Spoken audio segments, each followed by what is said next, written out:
Hi, everybody. So Christina Johnson and myself, Rachel Burdette-Comer, did our historical presentation on the historical figure of Whitney M. Young Jr., social justice pioneer. Whitney M. Young had a lot of passion. A quote that he said early on was, "I think that social work is uniquely equipped to play a major role in the social and human renaissance of our society," said Young at the time, "which will, if successful, lead to its survival, and if it is unsuccessful, will lead to its justifiable death."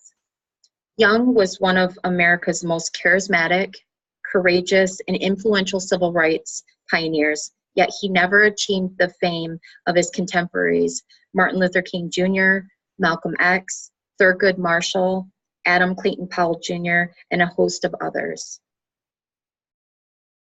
And here on the page is some quotes from him. More into his passion. Racism. Growing up in the South in the early 1920s, the Young family was accustomed to being called derogatory names, but this did not deter Whitney M. Young from excelling in life. World War II was influential to him. Before entering into the war, he wanted to be a doctor. He ended up becoming first sergeant after 3 weeks, and that upset the other African-American and white troops. He helped to ease the tension between these two groups. He quickly realized a career in race relations is where he needed to be. So after the war, he decided to go to school for social work.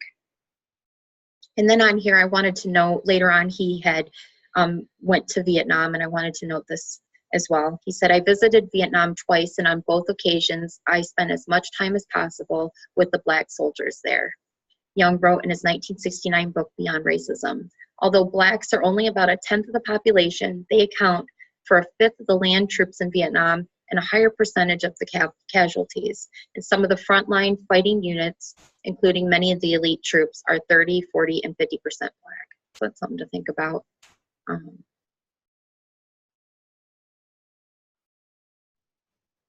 Next, we're going to talk about his strengths. Whitney M. Young was a negotiator. He was a mediator and patient with all who he had met with. He was resilient as he struggled by walking a fine line when it came to meeting with distinguished businessmen, legislators, influencers that were not the color of his skin. Nancy J. Weiss, in her 1989 book, Whitney M. Young Jr. and the Struggle for Civil Rights, wrote that Young spent most of his adult life in the white world, transcending barriers of race, wealth, and social standing to advance the welfare of Black Americans.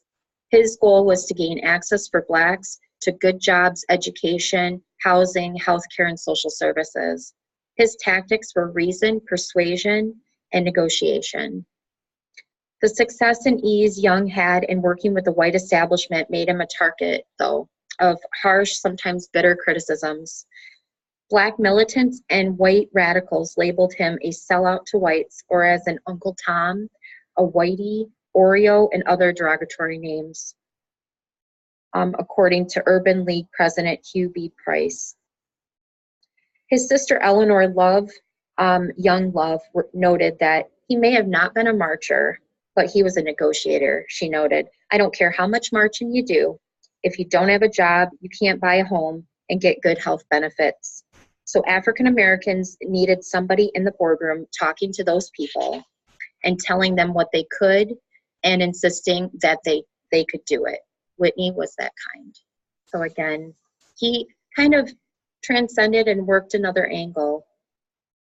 Also, his sister, on his strengths, she described her brother as an excellent negotiator. This film clip that I'm going to show you is a trailer on the life of Whitney M. Young, created by his niece. And this shows some of the many accomplishments that Young did in a short amount of time. Andrew Young, a politician and civil rights leader and clergyman, states that Whitney Young knew the high art of how to get power from the powerful and how to get power from the powerful and share it with the powerless. The strengths displayed by Young throughout his life should be major inspirations to the social workers of today, because he did just what needed to be done. He sat down, he had hard conversations with politicians, even when he didn't care for all their ideas, like Richard Nixon. He wanted a better society for all, not just a particular group, and he didn't quit when things got tough. So I'm going to show you this video right now. Moving out of the way.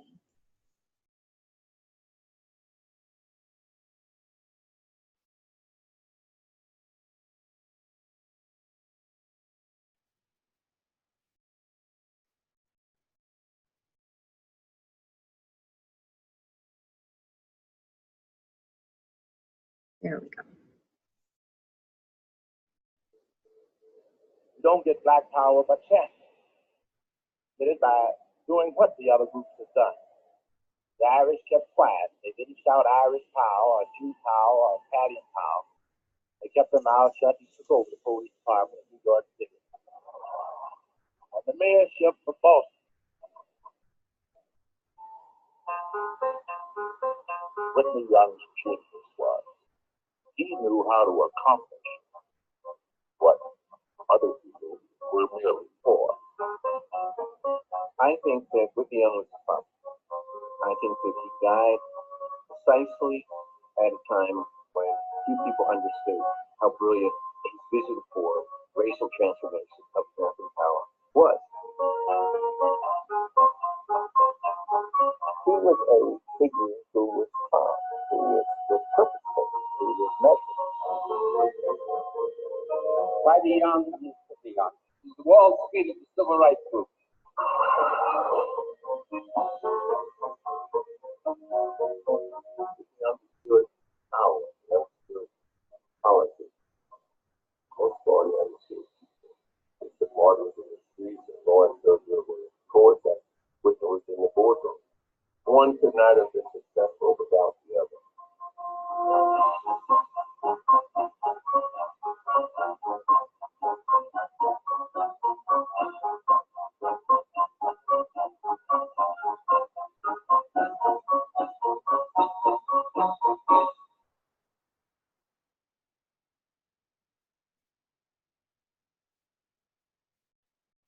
That kind of gives you an idea of some of his life. I ended up watching and using that documentary as a source of research, and it was wonderful. It was great to see from his family and from still existing members of the Big Six to be able to share all that he's done. Now we're going to go through the timeline of his life. So at the beginning, I know we've talked a little bit about it, but Whitney M. Young, he was born July 31st, 1921 in Lincoln Ridge, Kentucky. His father was Whitney Young Sr., and he was the president of Lincoln Institute, which is an all-black prep school. His mom was Laura, and she was the first postmistress appointed by Franklin Delano Roosevelt, FDR. And Young and his sisters were raised and encouraged to reach for the stars. They could do anything they put their minds to. This tells you a little bit more about his life. We're going to go into education since that was a big piece of his life as well. I'm going to move me down here. So after graduating, Young began teaching, what he did for several years before entering into the war. And like we said before, during the war, Young found himself easing tensions between the black soldiers and the white officers, earning him a promotion shortly in 3 weeks, sparking the idea of a career in race relations. So after returning from the war, he returned to school to get his master's in social work at University of Minnesota. There he met his soon-to-be wife, Margaret Buckner, and they ended up having 2 children. And after he got his master's in social work, he started putting that degree to use immediately and helping to make big changes for all.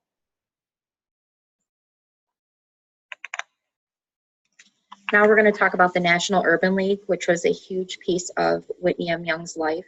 The National Urban League was the largest civil rights organization at the time.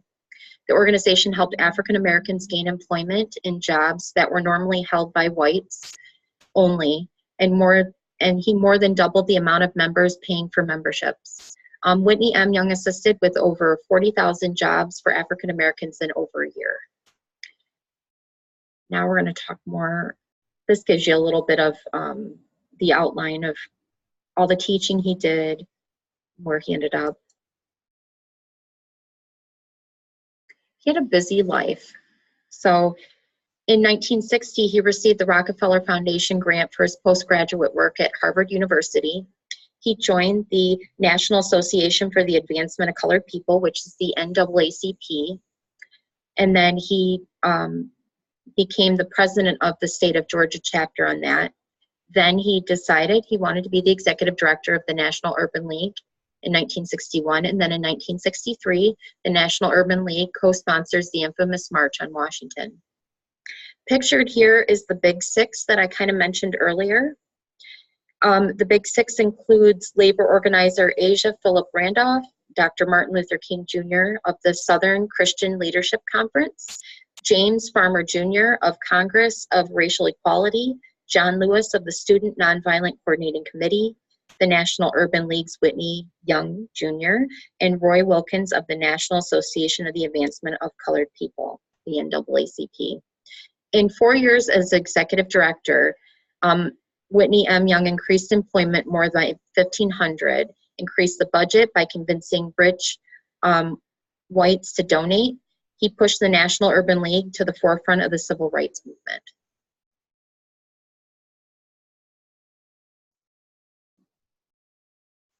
So now we're going to talk about social justice reform until his untimely death. So Whitney Young, as head of the National Urban League, started a lot of projects. He had a wonderful rapport with Lyndon B. Johnson, which is pictured here, which I'm in the way. Let me move me. And Whitney M. Young was the architect of LBJ's The Great Society, which helped with funding for programs such as Head Start, Job Corps, Street Academy, New Thrust, and other programs. Young devised a domestic Marshall Plan for cities that Lyndon B. Johnson, President Johnson, later incorporated into his war on poverty.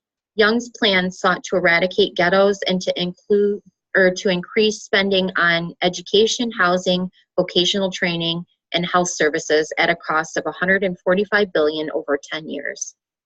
His advocacy of a domestic Marshall Plan is massive funds to help solve America's racial problems, was felt to have strongly influenced federal poverty programs sponsored by the Democratic Party administrations in Washington.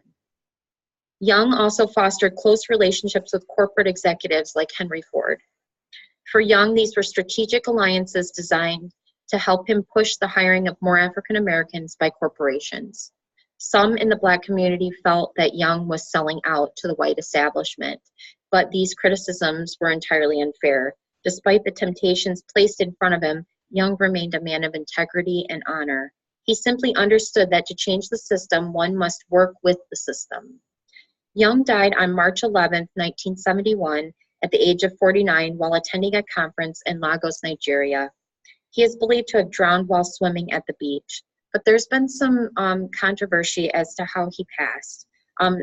There was an initial conflict about the cause of death, with the Nigerian coroner's office stating that Young had suffered a brain hemorrhage, but most have said that he had drowned and also that he might have suffered a heart attack. But at any rate, he died at age 49, gone too soon.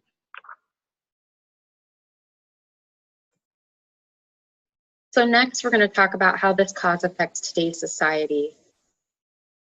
Think of the major problems of our cities today. Violence and shootings are happening in our schools and public places like movie theaters and concerts. There's a lack of affordable and accessible housing, lack of affordable medical care. The war on poverty and eliminating the middle class is still a real issue as well. So I think Whitney M. Young would definitely, I don't think he'd be very surprised that the issues that he's been fighting for years ago, back in the 60s, are still very prevalent today. Civil rights are non-negotiable. That's something that Whitney M. Young would say. Poverty, racial inequality, racism, and equal rights are still very present in America today. In 2010, among racial and ethnic groups, African Americans had the highest poverty rate at 27.4%, followed by Hispanics at 26.6% and Caucasians at 9.9%. 45.8% of young African American children under the age of 6 live in poverty, compared to the 14.5% of Caucasian children. We also have had our first African American president, Barack Obama, which is a huge accomplishment. And another quote that Whitney M. Young Jr. had said is, the federal government has a long way to go to catch up, which is so true. Talking a little bit more about how this cause affects today's society. I don't know if you're familiar with the Starbucks incident that happened a couple months ago, but I thought it was important to note that. I'm gonna move me up here. Civil rights, again, is non-negotiable. Racial profiling still occurs, and Young would not be surprised, but know that there is much more work to be done, and through patience and communication, things can be accomplished. A quote that he had said is, "We desire to pull ourselves up by our bootstraps, but in the past, we've had no straps, and in most cases, no boots." So I believe what I interpret that to mean is that change doesn't occur overnight. We must be patient and continue to chip away at change. So here I'm going to show you a little clip on the Starbucks incident.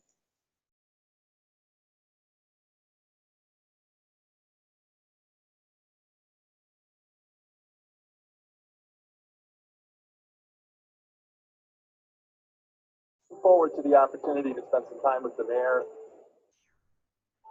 Today, a meeting to make things right. Starbucks CEO meets with the mayor and schedules a sit-down with the two men arrested inside a Center City Starbucks. Many are calling the coffee house topping a clear example of racial profiling. Ain't nobody gonna turn us around. And clergy from the community pledged their support to the two men they say were wrongfully arrested. A staged sit-in at Starbucks this afternoon united people of all faiths for a common cause. We've also learned the manager of that Rittenhouse Square Starbucks no longer works there. Good afternoon, everyone. I'm Jessica Heath. And I'm Yuki Washington. We have team 3 coverage on the fallout. Alexandria Hall is live at Rittenhouse Square, and Alicia Nieves is at City Hall, where the CEO of Starbucks had a meeting this afternoon. Alicia, let's start with you. Well, Yuki, in his meeting here with the mayor, we tried to ask the CEO of Starbucks if that Rittenhouse Square manager was fired or if she resigned. He did not answer that question, along with many others. 4 days after this controversial incident inside a Rittenhouse Square Starbucks, where two black men were arrested as they were waiting for a friend. What do we want?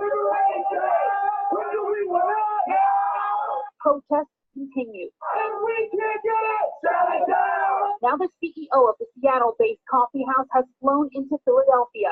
This afternoon, he walked inside City Hall. Is there anything you want to say to the Starbucks customers here in Philadelphia? The head of the company in controversy silent as he arrived for a meeting with the police commissioner and mayor. A lot of the people protesting are people local to this community. They really would like to hear from you directly. Despite repeated questions, CEO Kevin Johnson would not say a word about the controversial Starbucks arrest or his plans in the city. That is, until we explain to him this long walk of silence may further upset those already outraged.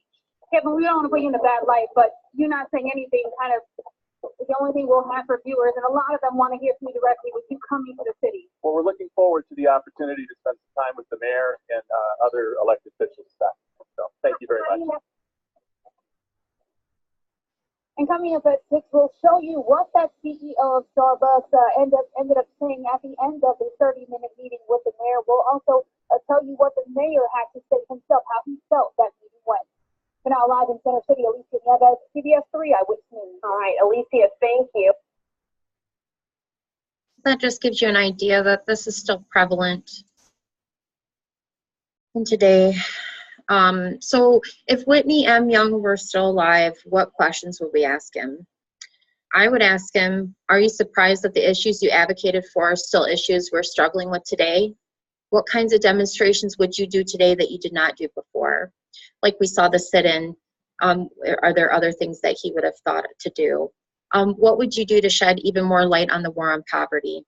which leaders in local and federal government would you align yourself with in order to bring about change in this country? And what could you say, this one is the one I really would, I'd love to be a fly in the room if he was able to talk to Donald Trump. What could you say to Donald Trump to help him understand the importance of racial equality and civil rights? So those were our questions. And then at the end here, we have our references. Thank you guys so much.